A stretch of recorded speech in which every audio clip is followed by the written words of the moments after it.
د منظور پښتون خوشي کېدو دپاره په ډېر اسماعیل خان کې دغه جلسه یا احتجاجي جلسه چې روانه ده د نارینهو تر څنګ پکښې زنانه هم موجودې دي. تاسو چې ماته خپل نوم ووایئ.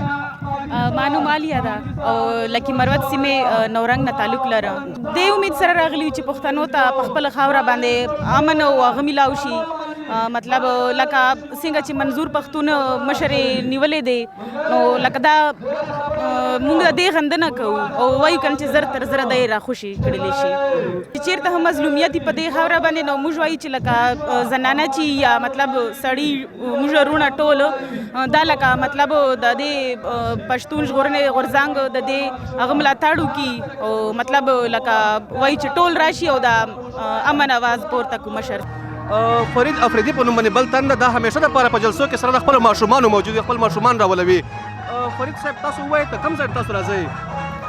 سلامونه اول لارو بر پښتانو له ټوله سلامونه. موږ خو ذاتي اوس د پېښور نه راغلي یو خو زموږ تعلق چې دی د باړه خیبر ایجنسۍ د تیرا د علاقې نه دی.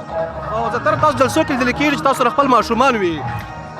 زموږ ټولو زه یو صرف زمانه زه خو ټولو پښتنو له دا وایم چې سره د خپلو ماشومانو سره د خپلو خویندو میندو ټول راځئ. حق غوښتل څه جرم نه دی نو ځکه زه راځم چې دا زموږ ماشومان دي دا د سبا ورځې انشاءالله زموږ ځای به نیسي دا به خپل حق غواړي دوی ویښېدل پکار دي. نو زه ځکه دا ماشومان هم راولمه چې د هر څه نه خبر شي چې زما سره کم ظلم روان دی زما کم حقوق دي چې هر څه نه خبر شي نو دې دپاره راولو. ما چې دلته راوستي دي دا زموږ دا نیت دی چې دلته وویني چې کم دا آی ډي پیز راغلي دي کم دا افیکټډ خلک راغلي دي ماینز کې دي بمونو کې دي ورک دي ماورای عدالت قتل دي دا ټول وویني په خپلو سترګو او حقیقت ورته پته ولګي چې یاره دا واقعي دا ظلم روان هم دی او که نه. نو زموږ مقصد دا دی چې دلته راشي په دې ګراونډ کې د هر چا سره میلاو شي ستا سره میلاو شي میډیا سره میلاو شي خپل اواز هم میډیا ته او دنیا ته ووایي او په دې خلکو باندې نظر واچي او پوه شي چې واقعي دومره ظلمونه دي او که نه. خپل نوم راته ووایئ. هورین سبق کم کلاس کې وایي؟ 6. تر اوسه پورې کومو جلسو چې شرکت کړی؟ ټانګ جلسې کې بنو جلسې کې دې جلسې کې. څه دې ولیدل؟ څه دې ولیدل؟ موږ لا دا پته لګېده چې پښتنو سره چې کوم ظلمونه روانه دي څنګه ظلمونه شوي دي حق هم ترې غواړو چې داسې موږ له حق راکړي.